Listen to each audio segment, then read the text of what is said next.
If you have a tree in your backyard that you want to cut down, and you have an axe, if every day you pick up that axe and you go to that tree and you swing 5 times with that axe to hit that tree, put the axe down. The next day you go out, pick up the axe, swing 5 times at the tree, put the axe down. The next day you go out, pick up the axe, and 5 more times you swing at that tree. 5 times. Every day you pick up the axe, and only 5, not 50, not 15, not 500. 5. If you swing 5 times a day at that tree with that axe every day, let me ask you a question. What eventually is going to happen to that tree? That tree is going to... If you swing 5 times a day at that tree every day, that tree will fall. End of story. Now, find your tree. What's your goal in life?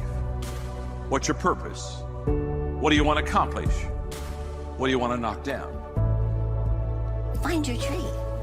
Like, what is your dream, your goal? That if you were to do 5 simple things every day in the direction of that dream, mountains of impossible dreams would begin to fall down.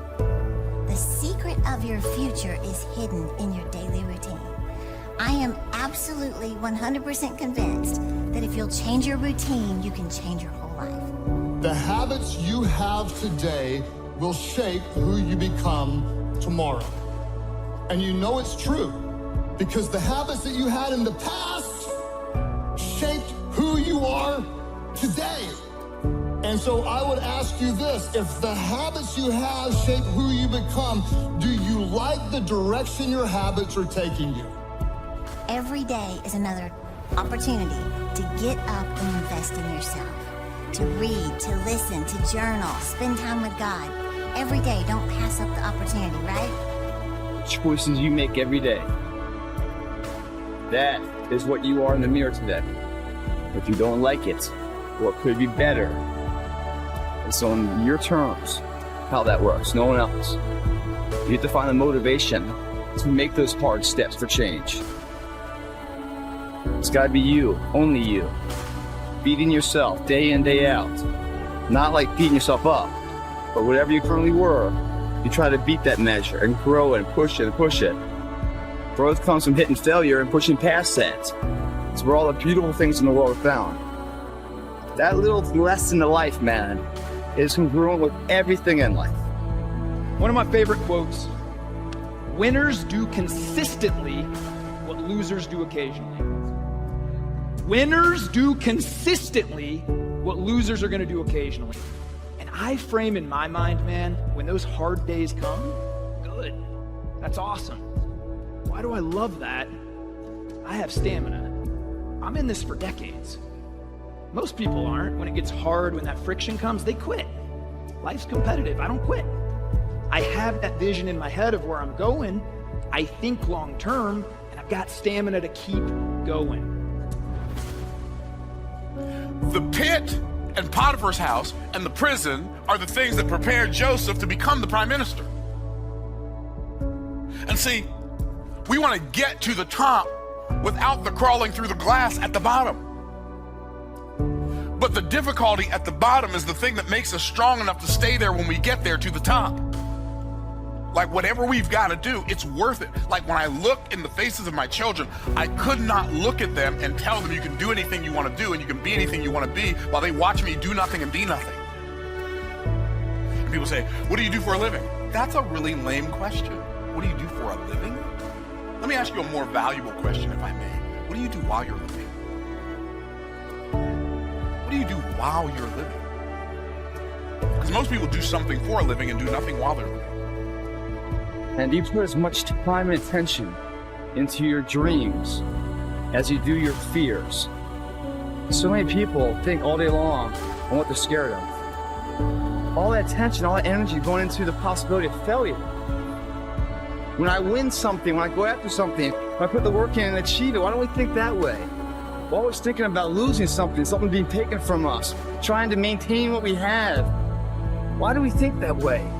Why are we always thinking about the fears, the worst case scenario? All we do is put all that energy in there. Why don't we put the energy into the dreams that can be?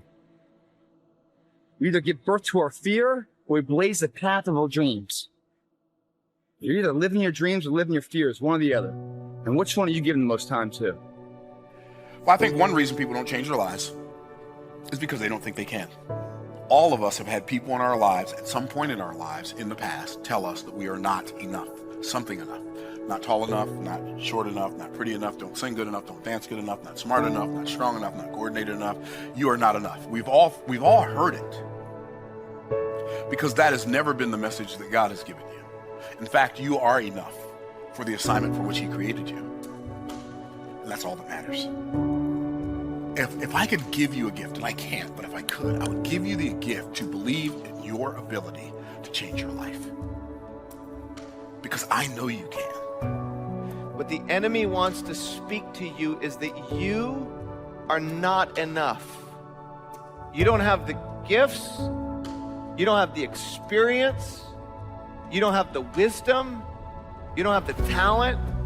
That dream that's in your soul, you don't have what it takes for that dream. I know deep inside of your heart, you hear that same voice. You hear that same lie. You are not enough. God should choose somebody else for this dream. And what the enemy is doing in discouragement is he is trying to prevent you from laying the next brick down on the wall that God has called you to build. If he can get you to not invest in your kids, if he can get you to not use your gifts, that is going to bear fruit in your 50s, your 60s, your 70s. So that faithfulness that is required, as Galatians chapter 6 verse 9 says, do not give up in doing good. For if you do not give up at the proper time, you will bear fruit. You will reap a harvest. If you don't like what you're reaping, change what you're sowing.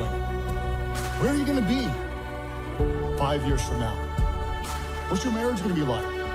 Your kids, your financial situation, your leadership, your life, your company, your business, your witness. Well, small, smart choices plus consistency plus time equals a radical difference. If you don't like what you're reaping, change what you're sowing. Yes, it takes discipline, but the pain of discipline is less than the pain of regret. One of the saddest things is to come to the end of life and wonder what we could have become. What if I wouldn't have let those people talk me out of my miracle? Where would I be? What if I would have distanced myself from those friends, causing me to compromise? What if I'd have taken that step of faith in my career and not played it safe all the time? You don't have to wonder. You can start right now. It is not too late to become all God's created you to be. The question is, how bad do you want it?